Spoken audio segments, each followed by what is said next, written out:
Back in 2010, the first Despicable Me movie took the world by storm, providing an, at the time, fairly unique tale for an animated family movie, one that centered on the bad guy for a change. Thanks to its clever writing, charm, and these annoying yellow demons straight from hell, the film was a huge commercial and critical success, earning tons of positive reviews and over $500 million worldwide. Despicable Me 2 was even more successful than its predecessor, netting almost $1 billion and being almost as positively received by critics. However, when Despicable Me 3 rolled around, despite bringing in over $1 billion globally, the quality of this series took a considerable dip, which led to poor critical reception. And that brings us to Despicable Me 4, which not only had many of the same issues as its predecessor, but actually managed to make all of those problems much worse, all but confirming the downfall of this franchise. There is a huge problem with the Despicable Me movies that is becoming increasingly obvious.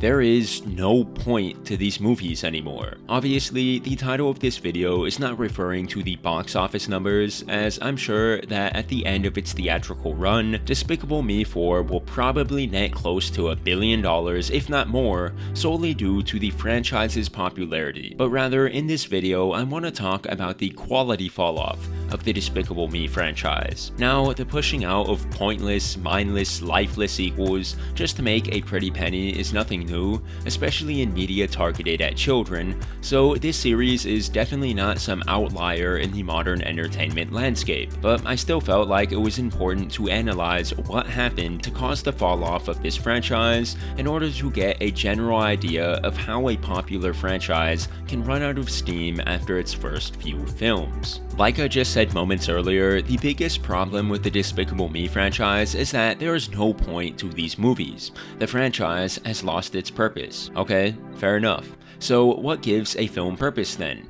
What makes Despicable Me 2 feel like a legitimate sequel, but Despicable Me 4 feel like a lifeless cash grab? The two categories I am going to be analyzing today are character growth and meaningful additions. Now, in this review, I'm going to be analyzing why Despicable Me 4 is a bad sequel that furthers the downward spiral of the franchise, but if you want to find out what flaws this movie has on its own, then hit that subscribe button and turn on that bell, because I plan on making a video just reviewing Despicable Me 4 in the near future. With all of that out of the way, let's get right into the analysis. In the first Despicable Me, we follow Gru as he turns from super bad into super dad, learning to find happiness in adopting and raising Agnes, Edith, and Margot. In Despicable Me 2, Gru is still learning how to be a good father and fighting the urge to return to villainy, when all of a sudden he begins to fall in love with Lucy, and has to learn how to navigate those feelings. In Despicable Me 3, Gru has to learn to accept himself and try to make amends with his long-lost twin brother, and, that's kind of it. And in Despicable Me 4, Gru arrests some cockroach guy that he used to have beef with, and now his family has to go into hiding, and they all have to pretend to live different lives, and there's actually not really any growth in this movie at all. In the first two films of the franchise, Gru has an effective and compelling character arc that drives the rest of the film forward. The story told in each of those films feels impactful and meaningful because they each change the main character. Gru is a different person at the end of each film.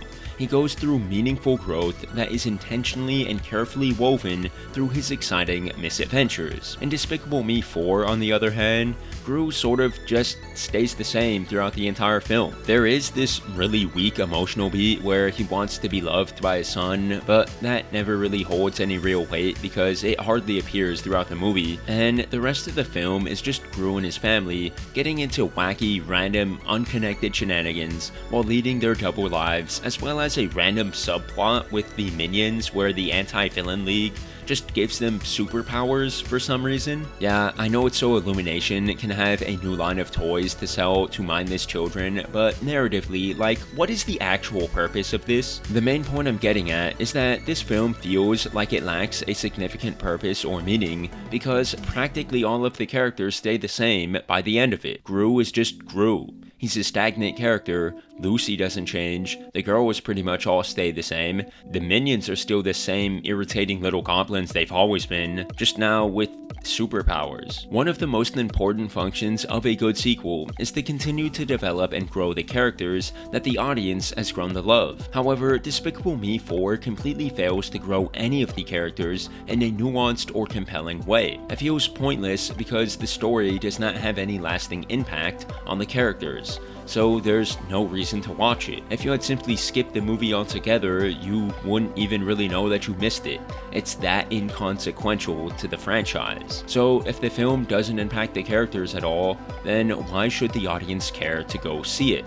And furthermore, if the characters all stay the same, then why does this story matter? It doesn't. The film has no reason to exist. Well, other than to make Illumination a ton of money, of course. Aside from developing characters, one of the key aspects of a great sequel is to develop the story world by making clever, interesting, and dynamic additions to it. The first Despicable Me introduced a fun and exciting world of villains, and Despicable Me 2 added unique, memorable, and dynamic characters like Silas Ramsbottom, Lucy, and El Macho. But Despicable Me 4, on the other hand, added like Maxime or like, was it Maxine or something? No, wait, I literally watched this movie earlier today and I'm struggling to recall this dude's name.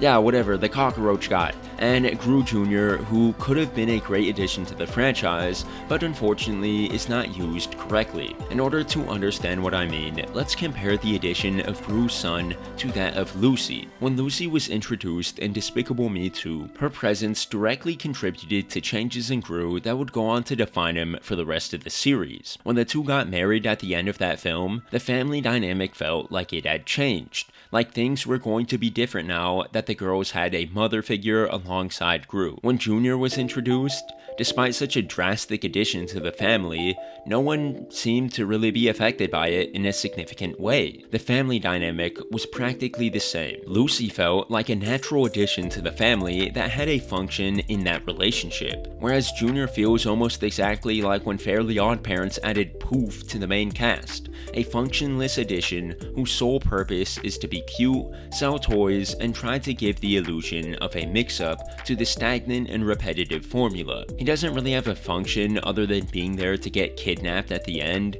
which doesn't really impact the story for the first 90% of the runtime, and even after he has served his purpose of being kidnapped, he is saved and nothing really changes except he's not like mean to Gru anymore. Oh wow, such a big change. So again, if nothing really changes when Junior is added to the cast, then why even bother watching this movie? Aside from Junior, Maxime also feels like a one-dimensional, unappealing, cheap tack-on to the series. He has nowhere near the same memorability or charm as El Macho or Vector. His plan makes no sense, like why does he randomly want to be the dad to Gru's son?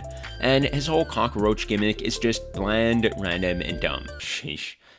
What else did this movie add to the franchise? Perry Forgettable. Sorry for the bad pun. The Hair Lady, Mayflower, which was just like a regular, uninteresting, barely explored rich white neighborhood. And, the Super Minions. Such creative, meaningful additions to the story that are sure to significantly affect the franchise moving forward. I am sure that the Super Minions won't just get frozen in carbonite or disappear from the next film and only get a background cameo at the end of the movie. Yeah, that's sure to not happen, right guys? Honestly though, despite all the other meaningless additions in this movie, none of them come close to being as blatantly lazy, pointless, and stupid as the Super Minions. The only sole reason they exist is to sell merchandise, which I totally understand that filmmaking is a business and that at the end of the day, studios are going to chase that bag, but they could have been cleverly incorporated into the story rather than just being a completely irrelevant and unrelated side plot. That is the difference between putting effort and creativity into your film and just phoning it in and collecting a paycheck. Bruh, somebody tell me why the Chip Guacamole sombrero from Despicable Me 2 was literally more interesting than all of the new elements in this fourth film combined. So to recap, there's nothing of intrigue added to the franchise, and everything that was added literally changed practically nothing for the characters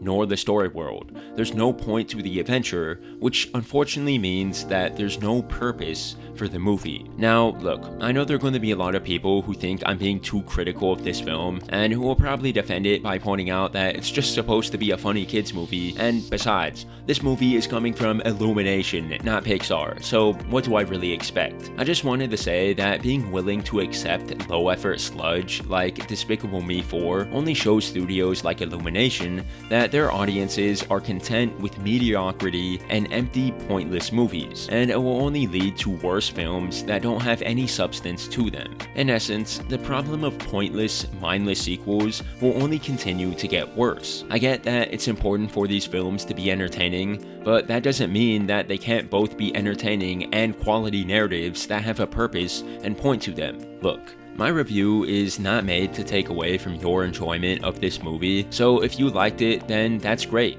good for you.